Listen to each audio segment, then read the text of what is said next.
One problem that gets mentioned on the forums all the time is the problem you get when you're trying to flood fill an area. And let me show you what I mean. I'm using the broad sketcher from my Drippy Cat Studio set of brushes. You could use any one of a number of brushes as long as it has this kind of soft edge. And I just drew a circle and I think, great, I want to flood fill that. To flood fill, come up to where I'm circling. That's my currently selected color. And I can use my pen, or I tend to use my finger and just drag over and it fills up. And I let go. And then I zoom in and there's the problem. What I wanted was to not have that halo effect that I've got in between my brush stroke and that area I just filled in. Well, all right, maybe we can do something about this. I will two-finger tap to undo, and I'll fill again. One of my fingers on the top right, drag over, it fills, and now I'm keeping my finger on there, but I'm sliding my finger to the right. And can you see where it says threshold at the top? Threshold 63, 64. As I do this, more and more of that border is getting filled in. So, if I take it too far, the flooding jumps over that border. So one thing to do when you're doing your color drop is keep your finger on your iPad and slide from left to right. And in general, you want the maximum amount of threshold that you can get before the flood starts to jump the border of what you're flooding. Okay, so now let's take a look at this. Yeah, I've still got that halo. What is happening there is that I'm drawing on a layer, in my case, layer 3. And if I tap on the little icon with a blob on, I'll come to clear. And now my layer is completely clear. There is nothing there apart from a whole load of transparent pixels. Draw my shape like that. Great so far. I have my stroke, and if I come in really, really close, can you see how I've got some very deep red areas and some very faded red areas around the edges? It's all the same color red. It's just that the darker ones in the middle are almost completely opaque and the ones right on the edge are almost completely transparent. There's just a little bit of red snuck in there somewhere, but almost transparent. And so what the flood fill does is you put your finger on, you drag it over, and it floods all the transparent areas, or a solid area, but in this case, transparent. And if I move the threshold up and up and up, the happier it gets about taking pixels which are partially transparent. Get to what, 76 is too much, about 75%, that takes it. And when you saw the whole area flood, that was because the color drop got so happy about including pixels that were only just a little bit transparent that in the end it jumped straight over that border and went to the area on the outside, and that is why you get everything being flooded. So that is the problem. What do you do about it? I'll do it once more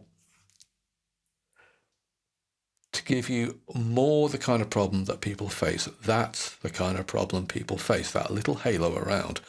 Well, the simplest thing you can do is come to the brush you were using. I'm using DC Broad Sketcher, and you can come up to that border where you get in the halo and you can just start scribbling in like this. And yes, it's time consuming, but that's the nature of the flood fill tool. There you go. That's filled in. But let's take another look at this. Instead of using a brush with a very fuzzy edge, I'm going to come up to my General tab, and I have two brushes here which are designed especially to deal with blocking in areas. The first one, DC Line Blocker Inner. If I create an area like this, and I will zoom right up close and personal, you can see it's not like the border of that fuzzy pencil. It's a very hard-edged border. There's hardly any transparent pixels. And if I come to my color drop tool, drag it in, because there are hardly any transparent areas, this thing fills up with no halo around the inside. In fact, look, I can take the threshold down by sliding my finger to the left, and I've got to go a long way before I see any stray transparent pixels. I've got a tiny bit just up here, which I can fill in. Now that will be very useful when you're having to block in various areas, but supposing I wanted that quick, no-nonsense filling in of the area, but I also wanted that pencil border that I've got with my flooded area on the left.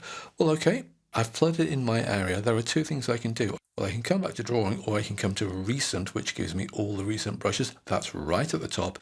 And I was using DC Broad Sketcher, so I select it, and I can just come to the area and just put in the area like this. Now you may turn around and say, well, that's all very well, but now that area is starting to spread outwards. Maybe I don't want it as big as that. Well, all right, come to the erase tool, which I'm circling now. If I place my finger on and hold, just for a second or two, I get erase with current brush. Now my current brush, which I was painting with, was DC Broad Sketcher. And because I pressed and held down on my eraser, I am now going to erase with DC Broad Sketcher. I will make sure the opacity is set way up high. The size, well, size to taste. And now let's make that a little bit smaller. Now I can cut in to that area, so I can tackle the problem of this hard border in two different ways. And if I cut in a bit too much, come to my brush and start to add again. So if you are having problems with the flood fill and you're getting that unhappy fringe around the inside of your floods, that's probably what's happening. And now you know what to do about it.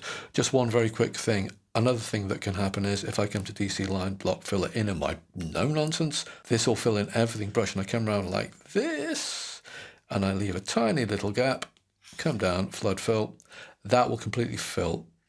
I can set my threshold to whatever I want and it won't make a difference because there is a definite gap there. You need to have a closed area.